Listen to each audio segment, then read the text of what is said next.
Baik. Assalamualaikum warahmatullahi wabarakatuh. Oke, alhamdulillah alamin. Pada kesempatan pagi hari ini kita bertemu lagi dalam sebuah webinar series yang kedua, di mana pada webinar hari ini kita temanya adalah talk show podcast. Talk show podcast ini akan membahas tuntas mengenai berbagai kisah inspiratif dari Bapak Dr. Sukidin MPD. Assalamualaikum Bapak. Waalaikumsalam warahmatullahi wabarakatuh. Insya Allah terlihat sekali wajahnya berseri-seri. Sepertinya hari ini adalah hari yang sangat berbahagia ya untuk Bapak. Ataukah setiap hari memang bahagia, Pak? Insya Allah ya, happy terus. Barusan olahraga ini, badminton dengan teman-teman. Masya Allah ya. Ternyata setiap hari beliau juga rajin olahraga. Itu yang membuat salah satu rahasia yang di mana Pak Sukidin ini setiap hari menjadi energik seperti itu. Oke Pak, pada tema pagi hari ini Pak, kita akan membahas tentang berbagai kisah inspiratif Bapak. Nah, ini kan pasti semuanya penasaran nih dengan Bapak Dr. Sukidin. Orang-orang yang mungkin belum banyak tahu siapa sih Bapak Dr. Sukidin itu, padahal Bapak ini sudah banyak sekali menghasilkan sebuah karya-karya hebat, dan salah satunya juga meluluskan salah satu mahasiswa yang jadi moderator pada pagi hari ini. Saya sendiri, Pak, maksudnya. Amin. Oke, Bapak memulai pertama, saya ini ada sebuah pertanyaan, Pak. Pertanyaan dari banyak orang yang ditujukan kepada saya, dititipkan kepada saya untuk disampaikan ke Bapak. Pertanyaan pertama ini begini, Pak. Kenapa sih Bapak itu dianugerahkan nama oleh orang tua Bapak, namanya kok Bapak Sukidin gitu. Apa sih Pak sejarahnya kok tiba-tiba Bapak itu diberikan nama Bapak Sukidin? Monggo Pak, mungkin bisa diceritakan. Terima kasih. Assalamualaikum warahmatullahi wabarakatuh. Waalaikumsalam warahmatullahi wabarakatuh. Ya, menarik sekali. Jadi yang pertama, mungkin saya ini adalah termasuk misteri. Artinya ketika orang-orang melaksanakan ulang tahun, nah ternyata saya lacak ini, saya itu ulang tahun tidak pada tanggal lahirnya. Jadi hari lahir saya itu tidak diketahui, ya, karena setelah saya cek, ya ternyata ini misteri dan itu salah semua. Artinya ada satu kesaksian, tinggal satu dokumen, yaitu dalam bentuk kesaksian. Orang-orang dulu itu kan orang Jawa ya, sehingga orang Jawa itu akan memberikan kode tentang tanggal lahir itu dari harinya.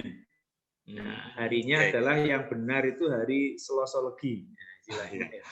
Jadi yang pertama ketika saya lacak di internet, ternyata Selasa Legi itu tidak bertepatan dengan tanggal 23 Maret 1966. Oh iya, tapi Selasa Legi itu ada pada bulan Februari dan ada pada bulan September tahun 1966 itu. Jadi ini sudah salah dari satu sisi. Oh iya. Yang kedua, kemudian saya lacak lagi, katanya saya itu lahirnya bersamaan dengan teman saya, teman SD saya yang juga masih tetangga saya. Kemarin hari raya itu saya sempatkan ke sana silaturahim dan sekaligus tanya teman saya itu namanya Mas S, ya. Itu tanggal lahirnya kapan? Nah, ternyata dia tanggal lahirnya adalah tanggal 15 September. Nah, dari sisi waktu sudah berbeda ya. Jadi waktunya bersamaan, ternyata antara saya dengan Mas S itu lahirnya berbeda. Dari dua ini sudah menunjukkan bahasanya tanggal kelahiran saya itu tidak tepat. Yang ketiga, saya masih belum puas, akhirnya saya tanya kepada kakak saya yang pertama, yang juga tentunya menyaksikan kelahiran saya. Nah, akhirnya kakak saya juga menyatakan, oh, lahirmu itu bertepatan sekitar G30S. Nah, G30S atau Gestapo dulu ya. Oh iya, Itu kan bulan September itu ya. Iya. Akan tapi itu kan 65 ya. Jadi Ya, ada 65, ada 66, ada Maret, ada September. Jadi yang semuanya ternyata tidak tepat. Ini yang sering saya sebut misteri ulang tahun ya. Jadi ternyata di ulang tahun ini pada bukan hari kelahiran saya. Jadi yang pertama itu sehingga mohon maaf ini saya tidak tercatat ya ulang tahun saya yang pasti tanggal lahir saya itu kapan. Itu yang pertama ya.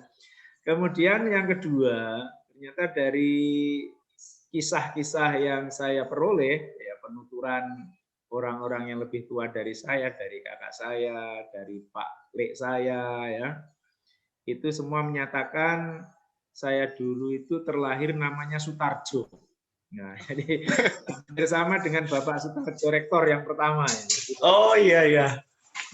Nah, Sutarjo, kemudian karena sakit-sakitan dan menangis terus setiap malam, ya sampai dipanggilkan dukun, dipanggilkan kiai, ternyata juga tidak diam. Nah, yang terakhir ternyata dari Pak Lek saya sendiri yang juga termasuk orang tua atau yang dituakan, itu menyarankan agar namanya diganti saja.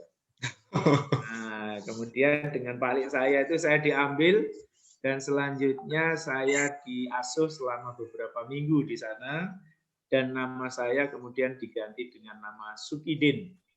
Nah, saya sendiri juga tidak tahu artinya apa karena saya juga tidak diberitahu dari orang tua saya. Tapi setelah berganti nama itu saya tumbuh kembang menjadi anak yang pendiam, kemudian anak sehat, dan sampai saya besar. Kemudian baru setelah itu, ketika saya di Bali, saya itu ketemu dengan orang Bali yang Muslim, ya. Kemudian berkenalan. Selama ini saya kan juga tidak terlalu bangga-bangga amat dengan nama saya, karena saya juga tidak tahu maknanya yang pertama ya. Yang kedua, nama ini kan terkesan deso kan gitu ya. Tapi saya tetap berterima kasih kepada kedua orang tua saya. Lah orang Bali itu ternyata setelah saya kenalan dan nama saya Sukidin, mereka tuh terkejut. Nama Sukidin, wah bagus sekali namanya Pak. Wah ini ada apa ini kalau orang ini memuji saya. Kemudian orang Bali ini saya tanya, apa Pak maknanya kok jenengan memuji nama saya? Yang pertama, Bapak ini namanya terdiri dari 3 bahasa. Ya, 3 asal bahasa. Jadi yang pertama, Su itu dari bahasa Bali atau bahasa Sanskerta ya, yang maknanya adalah baik atau indah. Nah, yang kedua, yang Ki itu adalah bahasa Jawa, yang maknanya adalah ahli atau pakar. Oh iya iya iya. Atau Ki Narto Sabdo, ya itu kan Ki ya, Ki Supriyoko itu kan ahli-ahli semuanya. Iya iya. Kemudian Din itu dari bahasa Arab yang artinya adalah agama. Ya, jadi Sukidin itu adalah orang baik yang ahli agama. Jadi ini adalah langsung saya setujui nama itu.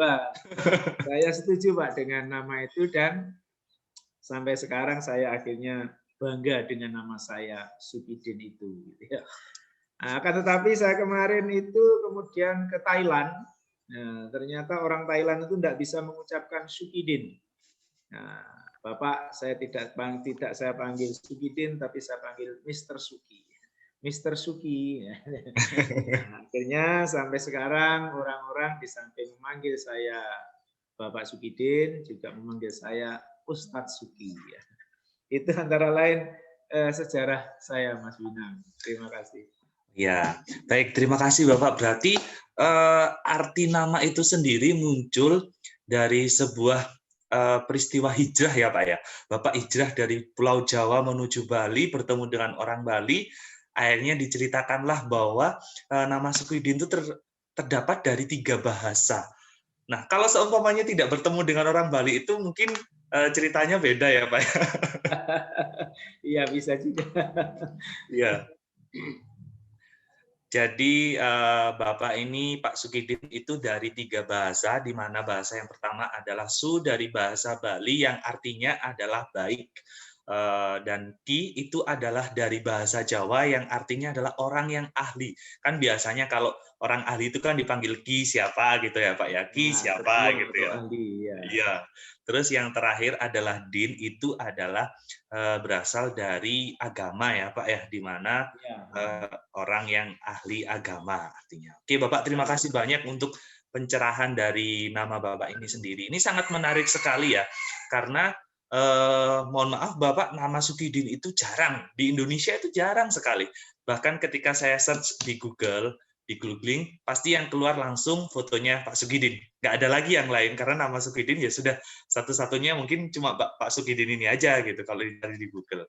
Nah, menelisik kisah yang dari nama Bapak itu sendiri, ada sebuah sesuatu yang mengganjal. Ini di dalam diri saya sih Pak, pertanyaan ini muncul dalam diri saya.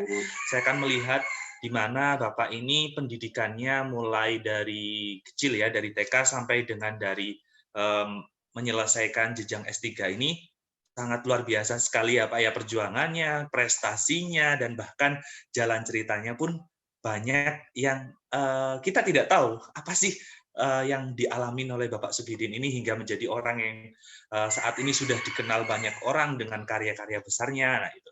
Nah, bisa diceritakan nggak sih Pak tentang pendidikan Bapak mulai dari TK sampai dengan S3 saat ini, dan motivasi terbesar apa sih Pak yang melatar belakangi Bapak akhirnya bisa menempuh S3 selesai dan menjadi orang yang dipandang banyak orang itu memberikan inspirasi gitu Pak.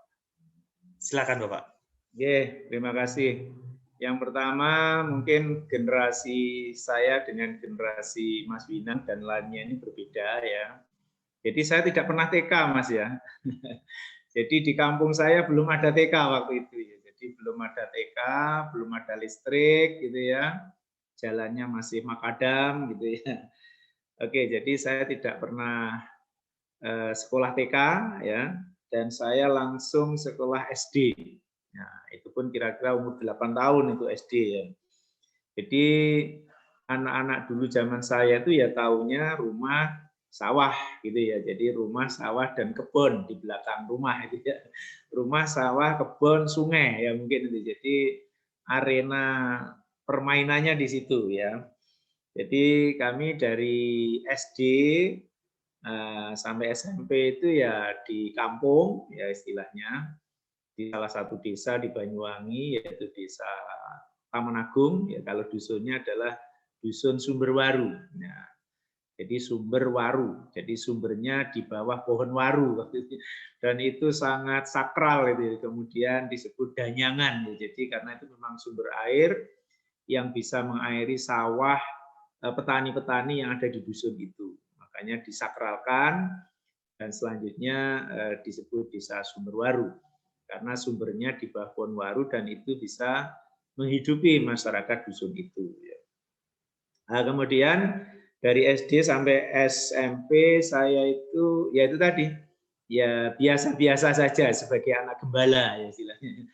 Jadi saya sebagai anak gembala, bahkan ketika SD maupun SMP sebagai anak gembala itu yang ada di pikiran saya, cita-cita saya itu hanya bagaimana bisa pensiun sebagai anak gembala gitu.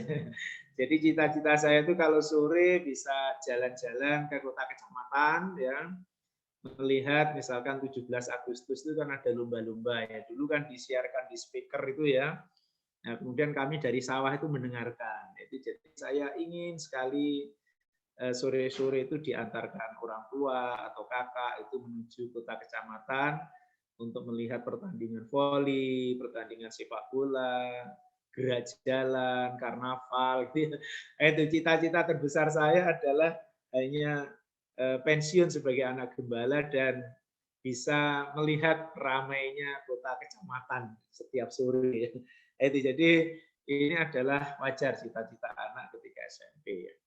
Tapi ketika SMP itu saya sudah mulai muncul kesadaran bahwa cita-cita ini harus diperjuangkan. Sehingga meskipun saya sebagai anak gembala, di sore hari itu saya ke sawah itu masih sambil membuat tas dan isinya tas itu adalah buku. Ya, jadi saya belajar pada saat saya di sawah itu bersama dengan kerbau itu. Jadi ini adalah satu pengalaman mungkin juga tidak dimiliki oleh teman-teman yang lain ya. Jadi budaya untuk belajar itu sebenarnya memang sudah muncul, sudah terpupuk dari mulai SMP, yang selanjutnya ketika saya SMA saya sudah mulai hijrah ke kota. Nah ini pun ternyata ketika dari anak gembala ke kota ini juga mengalami yang namanya culture shock. Nah jadi yang dulunya kita diikat, dididik oleh orang tua untuk setiap sore disiplin harus mengembalakan kerbau. Ya, begitu saya jadi anak kota, anak kos, nah selanjutnya ini mungkin menjadi kurang terkendali juga. Kita kena pengaruh lingkungan dan sebagainya, akhirnya saya menikmati leisure time-nya, menikmati waktu luang saya, ternyata tidak untuk sekolah di sore hari. Jadi padahal kelas 1 itu kan masuknya sore hari. Karena sore hari itu bersamaan dengan olahraga sepak bola yang itu masih digandrungi anak-anak pada saat itu, sehingga waktu saya justru saya lebih suka meninggalkan sekolah dan mengikuti olahraga. Artinya ya sepak bola, ya pertandingan ke sana kemari ya. Yang selanjutnya tanpa terasa ternyata saya banyak absen dari kelas. Nah, kelas 1 SMA itu saya dinyatakan tinggal kelas. Ini adalah awal tragedi dari kehidupan saya ya. Sehingga akhirnya saya betul-betul menyesal. Ternyata gagal itu pahit ya. Gagal itu menyebabkan kita menderita. Nah, disitulah pangkal motivasi saya. Nah, sehingga saya yang pertama bertekad untuk tidak mengulangi lagi kegagalan yang sama, dan saya memiliki motivasi bahasanya saya harus bisa dan saya bisa bangkit kembali dari kegagalan itu. Nah, selanjutnya saya pindah sekolah dan alhamdulillah begitu pindah saya bisa langsung move on. Nah, sehingga begitu kenaikan kelas saya dinyatakan ranking 2 di kelas itu. Jadi ini adalah sebenarnya saya bisa ya, tapi itu tadi ya karena barangkali pengaruh lingkungan. Nah, sehingga ini untuk generasi milenial pengaruh lingkungan itu memang sangat besar, sehingga bagaimana kita menjadikan lingkungan itu harus terpengaruh dari kita, bukan kita yang terpengaruh dengan lingkungan. Nah, sejak itu saya mempengaruhi teman-teman saya tidak untuk meninggalkan kelas atau mangkir dari kelas, tapi justru menambah kelas. Nah, sehingga pelajaran-pelajaran yang dikira sulit itu saya ambil paket kursus ke gurunya. Bahasa Inggris dulu kita anggap sulit dan gurunya pemarah, killer gitu ya. Akhirnya kita ambil paket kursus. Nah, gurunya tidak jadi killer ya, menjadi senang dengan kita ya. Kemudian matematika juga pelajaran sulit. Nah, kita akhirnya juga ambil paket kursus matematika di rumah guru yang bersangkutan. Nah, ini yang menjadikan sekarang ternyata kita kenang ya gagal itu indah gitu ya. Kemudian kemarin saya tulis itu, jadi kegagalan saya itu ternyata awal dari kebangkitan saya. Jadi ini adalah yang memotivasi saya itu adalah berangkatnya justru dari kegagalan studi tadi. Jadi itu barangkali sebagai inspirasi, termasuk inspirasi pada diri kita, ya pada saya sendiri, dan juga pada yang lain, barangkali adik-adik, teman-teman, sahabat semua juga sebenarnya gagal itu juga tidak perlu ya. Akan tapi bila kita memang terpaksa menjumpai kendala atau kegagalan, maka jadilah kegagalan itu entry point untuk menuju kesuksesan. Jadikanlah kegagalan itu sebagai pemicu untuk menuju kesuksesan dan pemicu untuk memotivasi hidup kita ke arah kesuksesan. Dan yakinlah bahwa Anda bisa dan kita semua bisa. Terima kasih, Mas.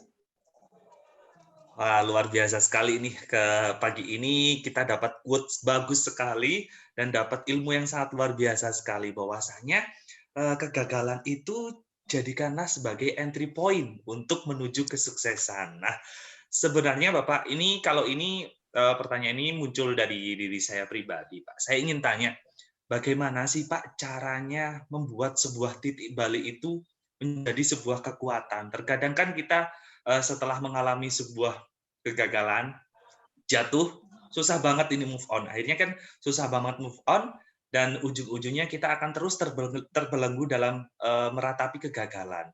Nah, ini tadi kan Bapak sudah menyampaikan kita perlu yang namanya entry point. Nah, entry point-nya itu bagaimana Pak? Biar saya itu saya dan sahabat-sahabat semua di sini dan para audien ini biar bisa belajar banyak dari hal pengalaman pahit yang pernah dialami. Pasti dong semua orang tuh mengalami yang namanya kegagalan. Tapi terkadang ada yang kita nggak bisa move on terus-terusan itu Pak. Motivasi apa sih Pak yang harus kita tumbuhkan di situ Pak? Oke, terima kasih. Jadi ini juga sekaligus barangkali pengalaman ya, sehingga orang tuh biasanya seperti tadi Mas Winang, kalau gagal itu kan down kan gitu ya. Jadi kami pun juga merasakan itu, jadi mungkin pengalaman aja. Jadi ketika kita gagal, itu kita itu harus yang pertama harus move on tadi. Tapi untuk move on itu kan juga tidak mudah ya. Jadi ternyata perlu banyak orang. Nah, jadi perlu adanya mentoring istilahnya. Jadi saya berkonsultasi terhadap senior-senior. Artinya pada kakak-kakak saya, pada saudara-saudara yang lebih tua, itu kan tentunya banyak pengalaman ya. Akhirnya beliau-beliaunya itulah yang menyadarkan kami. Artinya dari pengalaman-pengalaman beliau itu kemudian menyarankan bahasanya yang terpenting adalah bukan masa lalu tapi masa yang akan datang. Itu yang pengalaman kami yang pertama dulu kami peroleh seperti itu. Yang kedua, ketika gagal kita kan juga kembalinya akhirnya ke agama. Ya, kami kunjungi kiai-kiai, ya, ustadz-ustadz, ya orang-orang yang secara keilmuan agama lebih mapan itu bagaimana mendefinisikan kegagalan. Ternyata di situ kita kan akhirnya banyak cerita tentang bagaimana para nabi-nabi dulu itu bukan gagal, ya, bahkan di situ adalah minus. Ya, dalam arti adalah ketika lahir seperti Rasulullah itu sudah tidak memiliki bapak, ya, beberapa tahun sudah ditinggal ibunya. Jadi istilah Jawanya itu lolo atau yatim piatu. Ya, ini kan sebenarnya lebih tidak ada harapan lagi kan itu ya. Tapi karena dengan semangatnya dan juga karena memang dibimbing oleh Allah Subhanahu wa taala, maka dia menjadi pemimpin di masa depan. Jadi kegagalan ini dianggap oleh orang-orang sepuh tadi ya atau mentor tadi ya, sehingga kita jangan sampai kegagalan itu menjadikan kita justru menjadi frustasi. Akan tetapi mentor-mentor itulah ya, kiai, guru, kemudian senior-senior kami itu ketika kami mintai pertimbangan tentang bagaimana cara menyikapi kegagalan ini justru memberikan motivasi. Dan itu justru menjadi pemantik. Jadi saya menjadi termotivasi dan menjadi sanggup untuk bangkit kembali dari kegagalan itu. Jadi sehingga bagi yang lain mungkin kalau merasakan atau sedang tertimpa kegagalan ya barangkali ya, sehingga di situ kita bisa berkonsultasi dengan senior-senior kita ya, dengan orang yang kita anggap lebih bijak, orang yang kita anggap lebih mengerti ya, terutama ini yaitu dengan pendekatan-pendekatan agama. Alhamdulillah setelah kegagalan itu saya menjadi intensif ya, mengaji dan juga mempelajari, mengkaji agama. Nah, yang selanjutnya ketika setelah itu saya juga cari kos-kosan di mana itu di rumah Ustadz. Nah, yang beliaunya juga sebagai guru ngaji di musolanya, sehingga kami di samping sekolah, kemudian sore hari atau malam hari juga kami sempatkan untuk mengaji di bawah bimbingan Bapak Ustadz itu tadi. Nah, jadi alhamdulillah itu kemudian sampai saya kuliah S1 juga pertama-tama yang kita lihat adalah tempat di mana ada musolanya. Nah, kemudian saya jalan terus sampai menemukan musola yang ternyata itu adalah juga dosen kami yang punya musola itu. Ya, kesempatan bertemu dengan dosennya. Selanjutnya jarak 6 bulan berikutnya saya sudah tidak lagi di musola, tapi saya sudah hijrah lagi ke pondok pesantren. Jadi ini yang mengilhami kami sampai kuliah S1 itu, yaitu saya tidak cukup hanya kuliah saja, tapi juga sekaligus kami tinggal di pondok pesantren. Itu Mas Binang. Jadi sebagai pemicunya justru tetap pada orang lain, tapi kemudian entry point dari orang lain itulah yang menginspirasi kita sehingga kita bisa bangkit. Tapi kata kuncinya tetap juga pada diri kita, bahwasanya ternyata gagal itu pahit, gagal itu menyebabkan kita menderita, bahkan kita menganggap diri kita itu sebagai sampah masyarakat.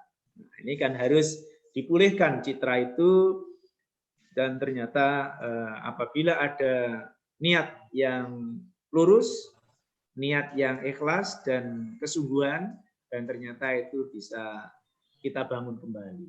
Terima kasih. Iya, baik, terima kasih Bapak. Jawabannya sangat luar biasa sekali ya. Dibarengi juga dengan sebuah pengalaman Bapak yang dialamin dan diceritakan ulang. Satu hal Pak, mungkin yang langsung mengena dalam diri saya pribadi ya. Saya di sini sebagai moderator dan juga audiens, satu hal yang paling mengena itu adalah ketika Bapak mengatakan bahwasanya yang terpenting adalah masa depan, bukanlah masa lalu. Nah, itu memang harus benar-benar kita tancapkan, terutama pada generasi muda dan juga generasi-generasi penerus bangsa saat ini. Terkadang kan kita mengalami salah satu kegagalan, terus habis itu langsung udah down dan nggak mikirin apapun. Nah, itu adalah mungkin senjata yang paling kuat ya Pak ya. Terima kasih banyak sudah memberikan sebuah stimulus kekuatan yang luar biasa lah, energi positif kepada kita semua. Oke Bapak, mungkin ini ada pertanyaan selanjutnya Pak yang lebih menarik lagi. Kan melihat dari tadi dari sebuah nama, dilanjutkan juga dengan pendidikannya Bapak dan juga pengalaman-pengalaman Bapak. Pasti kita semua berpikir bahwa Bapak ini terlahir dari dari keluarga yang intinya bangsawan ya, mungkin bangsawan atau juga priai atau mungkin juga Bapak dari golongan kelas-kelas menengah atas. Mungkin bisa diceritakan Pak, Bapak ini terlahir dari keluarga apa Pak? Ini kayaknya membuat penasaran kita semua Mas di sini. Silakan Bapak. Oke, terima kasih. Jadi kalau dilacak dari sejarahnya ya, jadi bapak saya itu aslinya justru dari Tulungagung. Nah, jadi sama ya, jadi dari Tulungagung hijrah ke Banyuwangi juga dalam rangka mencari sesuap nasi. Jadi hidupnya juga sudah sengsara dari kecil dari bapak saya. Jadi begitu tiba di Banyuwangi, kata bapak saya, ya bapak saya juga ketika itu masih belum menikah, sehingga mereka juga tinggal di pondok. Jadi istilahnya sambil berdomisili di pondok, sambil kerja sebagai pengembala bebek. Nah, itu jadi ini cerita dari bapak saya. Jadi singkat cerita bahwasanya bapak saya memang punya latar belakang pondok pesantren, sehingga mungkin itulah yang disebut dengan mewarisi. Jadi saya mewarisi nilai-nilai dari bapak saya. Ini termasuk karena bapak saya juga dibesarkan di lingkungan Jawa, sehingga kajian-kajian pondok pesantrennya juga ada nilai-nilai Jawa yang diajarkan. Jadi banyak hal yang diajarkan Bapak kepada saya, yang dalam blog itu juga saya tulis tentang wasiat Bapakku. Jadi ternyata Bapak ini punya wasiat pada saya, yang pertama, urip iku sak tekane. Nah, jadi dalam arti tidak usah ngoyo-ngoyo, dalam pengertian seperti itu kan untuk mengendalikan ya, bahasanya kita jangan terlalu terobsesi mengejar duniawi yang akhirnya justru persoalan ukhrawi atau persoalan keakhiratan yang ditinggalkan. Jadi maknanya urip sak tekani itu adalah untuk urusan duniawi silahkan melihat ke bawah. Tapi untuk urusan ukhrawi atau akhirat, silahkan melihat ke bawah, ke atas. Jadi kita hendaklah iri pada orang yang ahli ibadah, dan kita hendaklah melihat ke bawah itu supaya bersyukur kepada melihat orang yang lebih miskin atau lebih kurang daripada kita. Jadi kita ini harus bersyukur ketika urusan duniawi melihat ke bawah, jadi melihat orang yang di bawah kita, dan kita akan iri atau akan ingin meniru orang-orang yang ahli ibadah atau orang-orang yang ahli ilmu dalam bidang agama. Jadi itu yang memotivasi saya. Kemudian Bapak juga mengajarkan pada saya tentang 3 hal. Ya, jadi wong urip iku ojo gumunan, ya, ojo kagetan, ojo pinginan. Ya, jadi kita tidak usah terlalu terheran-heran ya melihat misalkan orang lain sukses dan sebagainya, ya. Kemudian juga tidak usah terlalu mudah terkejut ya apabila kita melihat tetangga kita atau orang sekitar kita itu tiba-tiba mendapatkan apa, ya.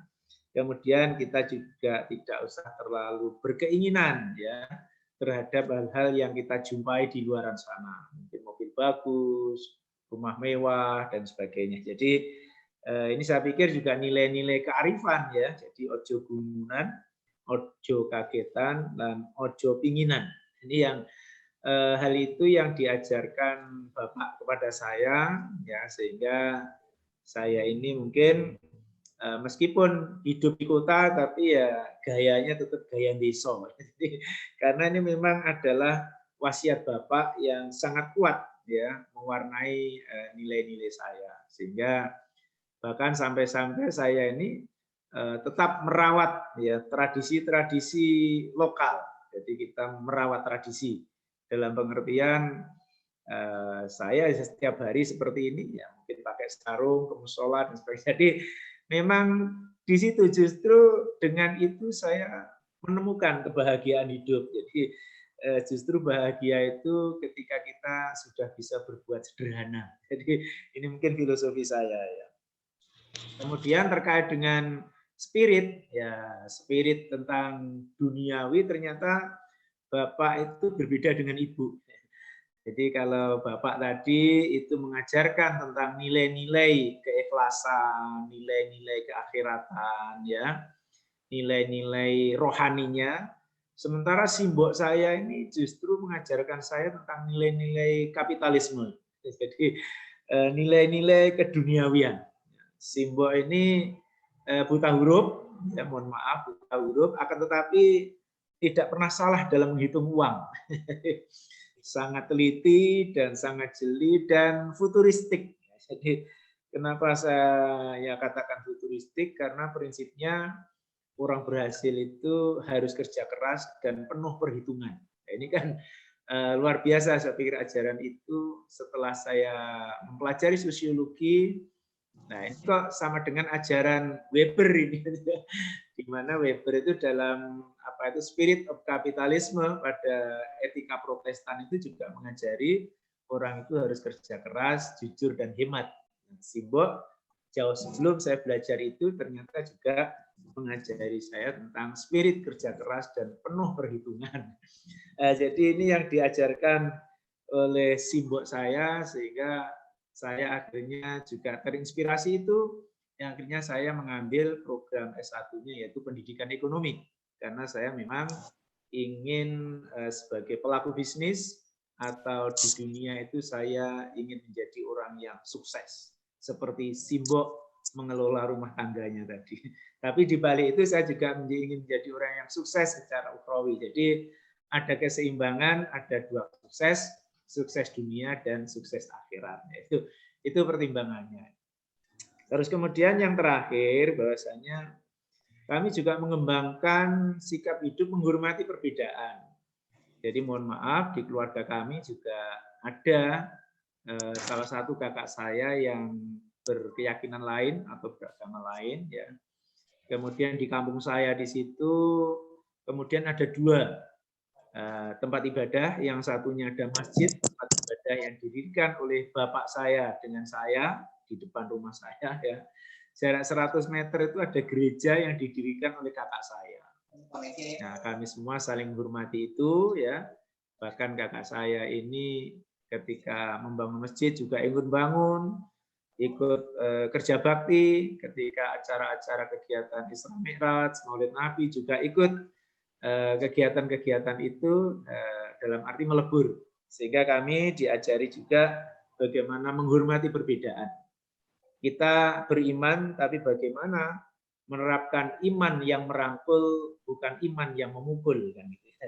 Jadi ini adalah satu pelajaran yang terus kami kembangkan, sehingga diharapkan kita bisa melakukan moderasi dalam bidang agama, kita jaga kerukunan antar umat beragama, dan ada yang lebih tinggi dari agama, yaitu nilai-nilai kemanusiaan. 3 hal itu Mas Winang ya, jadi yang menyebabkan menginspirasi diri saya, yang pertama adalah wasiat Bapak, kemudian semangat kapitalisme ajaran Simbok, dan yang ketiga adalah bagaimana menghargai perbedaan. Terima kasih Mas Winang. Ya, baik, terima kasih Bapak. Masya Allah sekali ya, saya mendengar ini baru kali ini diceritakan oleh Pak Sugidin secara langsung kepada saya, dan saya sangat terinspirasi sekali ya Pak ya dari cerita yang Bapak sampaikan itu. Apalagi ketika segala sesuatu itu berhubungan dengan orang tua kita, pasti ada sebuah aspek yang menyentuh dalam hati nurani kita, dan ternyata Bapak ini adalah salah satu orang yang jiwanya menginspirasi diinspirasi dari bapak ibunya, dari bapaknya dan juga dari ibunya Pak Sugidin itu sendiri. Dan mungkin dari saya juga mengucapkan terima kasih nih Pak, karena Bapak juga menginspirasi saya pribadi. Karena jujur ketika berbicara dengan hal itu tadi, saya sedikit agak merenung dan berpikir, oh iya ya, inspirasi terbesar kita kan pasti berasal yang pertama dari orang tua, yang dari orang tua kita kan bisa banyak belajar dari nilai-nilai yang diberikan oleh beliau. Terima kasih banyak Pak Sugidin. Bapak, untuk ini ada pertanyaan selanjutnya sih Pak.